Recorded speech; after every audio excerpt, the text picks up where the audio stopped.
Hey guys, welcome back. You can see a fleet of Leman Russ tanks in front of you. This video that I'm doing right now is not one that I had intended to do right now. It's just something that sort of came up, and all these tanks are in various stages. Some are completely done, some are waiting on weathering, some are just barely assembled. But customizing Warhammer models, that has become a subject of anywhere on the scale of like healthy discussion all the way up to arguments with me and my friends.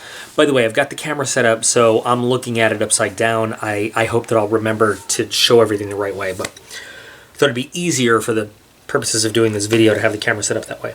But me as a modeler, and I've said this in some other videos, I love doing the what-if modeling, and I love kind of customizing things and scratch building. And there's a big difference between customizing and scratch building. There's kit bashing, where you take the parts and bits from other things that are left over and you stick them on. There's customizing, where you just sort of make things kind of your own way, and then there's actual scratch building, which is, you know, taking plastic parts, just plastic, and building things out of them.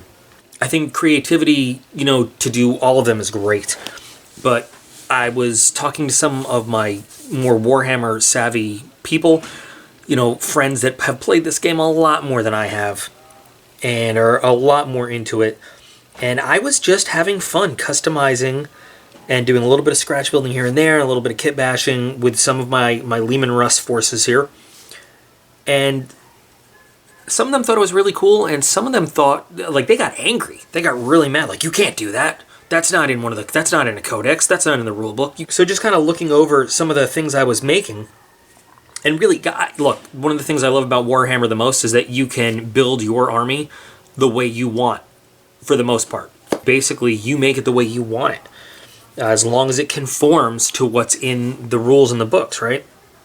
In terms of playing the game. But you can paint one of these tanks bright pink with blue polka dots if you want, and say, this is what my army's paint scheme is. So as I first got into this, the very, very first tank I did was just a plain old Leman Russ. Nothing fancy about it, right? Just, there she goes. That's about it. And, you know, the only kind of fanciness about it is that I left it so that you could swap the cannon out, and it could be just a regular battle cannon or a Vanquisher, depending. Not a big guy into magnetizing or anything like that. I'll get there one day, but I'm still kind of new at all this. But I basically assembled this guy in accordance with instructions, you know, pictures that I saw online of what a Leman Russ looks like and everything. Came up with kind of my own marking scheme of how my tanks were going to be marked, how my army was going to designate squadrons and all that stuff, but pretty much standard, right? Yeah. So this is the first one. The next one I did, and this guy's got a little bit more weathering to him, you can see. I decided to get a demolisher and build that awesome plasma cannon, because plasma cannon is awesome.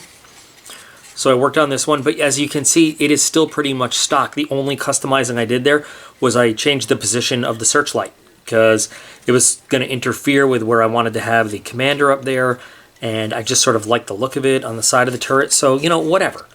It's in the rule book. Your Leman Russ can have a searchlight. It doesn't say where it has to be.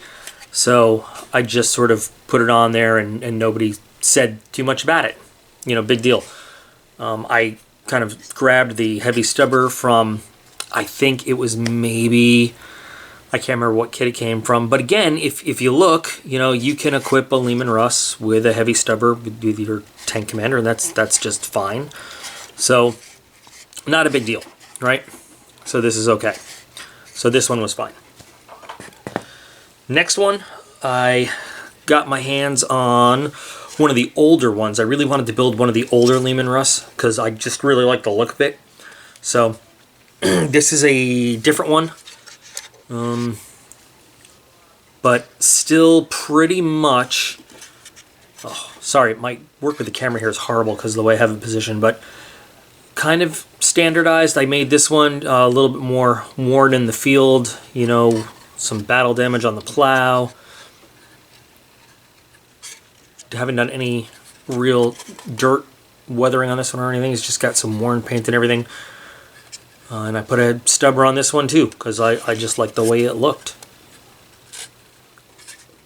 So still nothing crazy, but one customization I did, once again, with the Searchlight.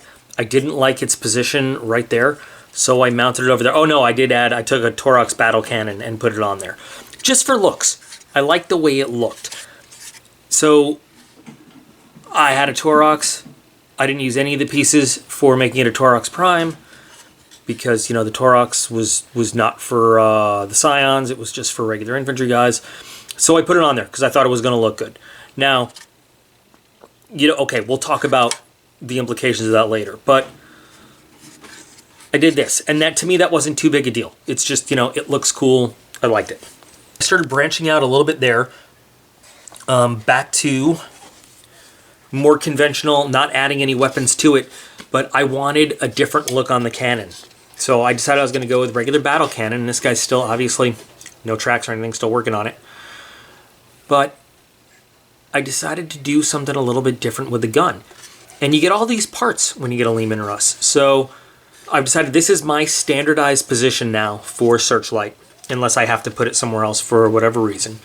And you can tell this one's still all glossy because I've been decaling, and I've got some really nice, not nose art because it's not on the nose, but I've got a theme for all my different squadrons and everything. But I decided to do something special with the cannon.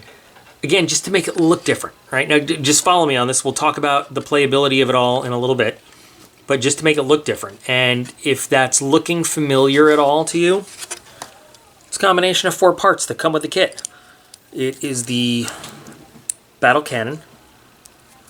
There. It's the Nova cannon. There. Put those together, do a little bit of surgery with a razor saw, and bam, you've got what I thought was a pretty nifty looking little gun. And then, you know, I filled those, the muzzle brake in with some putty from the original Nova cannon, and just decided to, these were leftover bits from, I think, a Sentinel that I just sort of put on there, just to make it look a little bit different.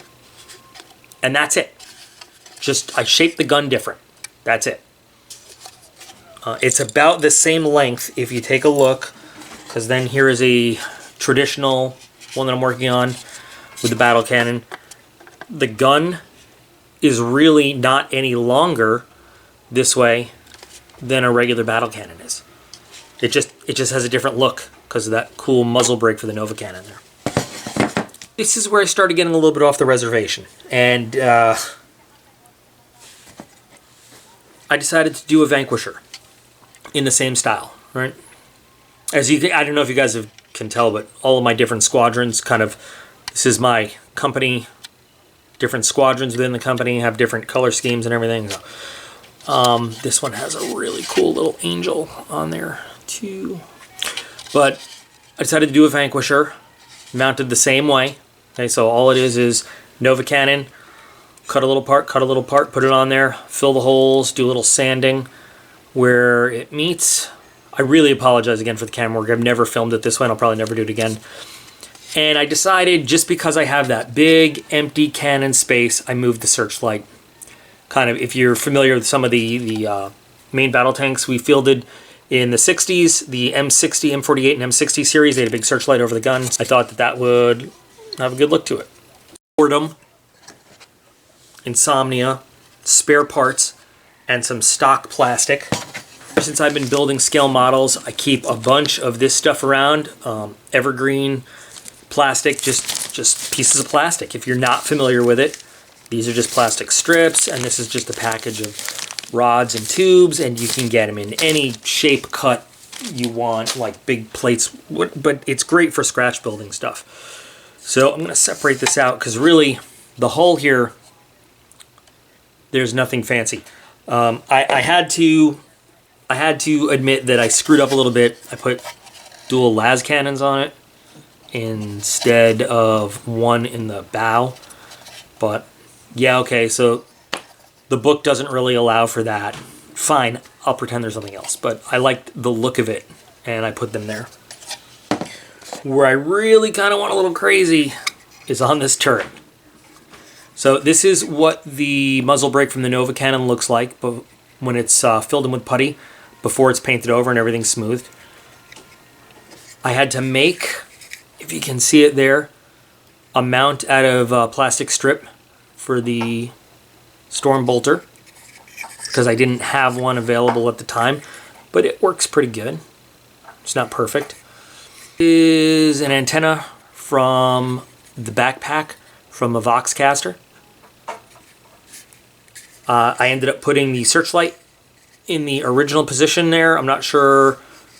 Oh, because I got these giant-ass missile launchers on the sides. That's why. And I put this also from a Sentinel on top of the gun. I was just thinking, well, so we're shooting missiles. We'll give some kind of optics that guide the missiles. And then I took these from the same Torox Prime. I wasn't doing anything with them. They were just sitting in my spare bits. So I put them on the tank, and then I used the plastic stock to build myself a realistic looking, you know, mount, I guess we'll say, for these missiles, and then stuck some other stuff on the side. Again, just playing around. Just playing around. Now, the rules does say that a Leman Russ can carry a hunter-killer missile. So keep that in mind. But there's that guy. And then there's one that I'm working on right now that actually I really love. This is probably my favorite Warhammer tank I've ever worked on. Doesn't look too different from the front, right? Normally I don't put tracks on until it's all done, but... So, let's take a look at this guy. See how big that damn cannon is? So, modifications to the hull. None. Really, it's I was going to put this aftermarket plow that I got. eBay. It's it didn't have a brand. It's just some guy that sells these resin plows. I was toying with the idea of putting it on there. I thought it would look interesting, but I decided it was just too much all at once with everything going on. But I've got these track guards from an old Leman Russ. Put it on there. The big work here, the big change, is it's all in the turret. And I made a crazy turret on this thing. My modified Vanquisher, and this, by the way, is still the same length as a regular Vanquisher cannon, pretty much. Compare that gun to the Vanquisher on there. It's a big gun. And it looks, even though it's the same diameter and everything, it looks wider. It looks like a bigger gun just because of the bulk and the length on it. So, just like I've been taking the Nova cannon from Leman Russ, this came from my Baneblade, because I didn't use it for that. With the turret from a Demolisher, I put the Demolisher cannon on that. I fitted the gun from the Baneblade there, and then I had to use some plastic tube to kind of bridge the gap between there and connect them. Then I took my Vanquisher cannon and put it on. Took, as you can see, some sanding and filling to make it all fit right. Took some binoculars and kind of cut them down a little bit to make like a sighting system over there. Just a little plastic strip to give it something, just a little something. It was the light from that same Voxcaster backpack. I don't know what I'm thinking of it. Maybe it's like an infrared searchlight or something, but I affixed it there to the front of the barrel, sort of, well, midway down the barrel, and then I just used white putty to build kind of a structure all around it that might hold the wiring and electronics and such, so it's there.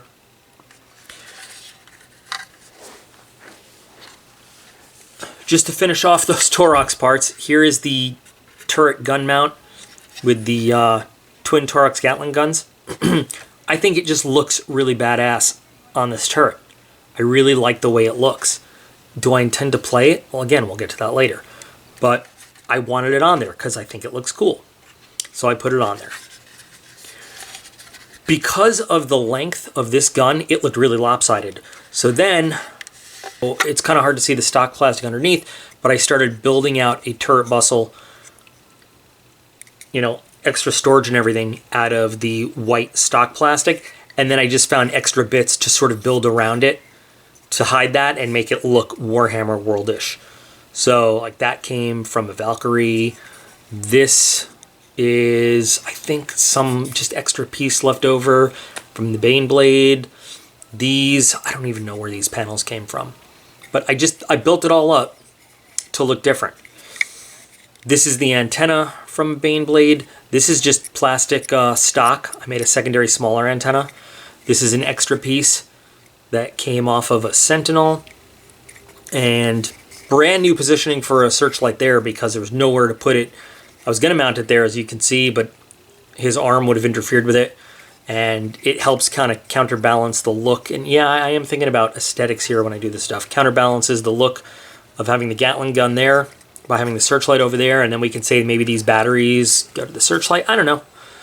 Whatever. Had to put both smoke launchers on one side, but I kind of like the unevenness there of how that looks. To build another, this is the heavy stubber that's left over from the Baneblade set. That might go to, I think you use it with the Stormlord and maybe one or two other ones. But it doesn't have a cool mount the way these vehicle stubbers come with. So I had to make a plastic mount for it to get it all to fit there. And that required some filling with putty and everything. And so I've got my commander in there, and he's got his machine gun, and he's got this big ass gun, which again is not any bigger than a standard, muzzle-wise, any bigger than a standard battle cannon or a Vanquisher. It's just a longer, more complicated barrel that looks cool. Myself a little support structure out of the plastic rods for this gun over here. It didn't come out the way I wanted it to. It looks like wires to me. Maybe when it's all painted and everything, it'll have the look more of what I wanted it to, but I wanted it to look more like steel bars that hold it up and help support it. But that's that. But this is definitely, right now, this tank. I love the look of it. It looks like almost a little bit like a modern Abrams tank, just profile-wise, just a little bit. And it's cool looking. It's big. It's bad. But it's, it's just Leman Russ. So, like I said, I've got some friends who really enjoy the ingenuity of it all and think that it's cool and they enjoy it, and some that are just such purists. They get so offended whenever I do something like this. And I just do this because it's fun. I do it because, am I going to play this in a game? I don't know. Maybe. But, that leads us to the next question. So, when you're doing these customizable things, how do you play something like this? How do you play something like this? So I guess there's two schools of thought. And again, I'm new. Right.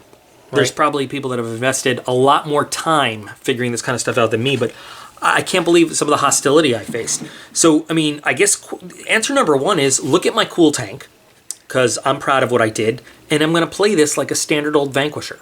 There's going to be no difference, right? And I'm sorry, if you're going to tell me that you can't flex a little bit of imagination to say that even though this doesn't look like a regular Vanquisher, it's going to be a Vanquisher, this whole game is based on imagination. We're on a never-ending series of wars in the future. So, there's that option. And I don't know if anybody else has ever encountered anything like this, where there's just people that want to kind of rain on your parade and say, why'd you do that? Because that's not an official vehicle in the book. Well, shut up. I could play this just as a regular old Vanquisher. Okay? I could play this as a regular old Vanquisher tank. And I could say, forget the extra systems on the top. Forget the missile launchers. Just let me play my tank. Forget that this cannon doesn't look exactly like the regular Vanquisher cannon you're used to. Just let me play my tank the way I want, okay? I guess that's option number one, and that's the easiest. I have some friends, though, that are very rational about stuff. One friend suggested, okay, so you've got missiles up there. Leman Russ can take a hunter-killer missile. Why don't you just call it that and, play by those rules? I have another friend who was, we were just going to do a small game, and he's one of the most rational people I've played with, too, and he likes to customize his own stuff. He says, hey, as long as you bring your codex and you've got the rules and the numbers for all these weapons, I don't care what you do, because I'm going to bring some of my cool stuff to fight you with it. So do your best. Bring your best shit against my shit, and let's play this out and see how it goes. I'm ranting and I'm raving. I enjoy building things like this. I enjoy flexing creativity. You know, I'm sure we all keep bins of parts like this lying around just so that we can do creative things with them. Always be a place for, you know, just the nicely painted, plain old, ordinary tanks like this, I'm sure. That doesn't mean that there won't be a place for cool things that people dream up and think of and say, hey, I wonder what that would look like.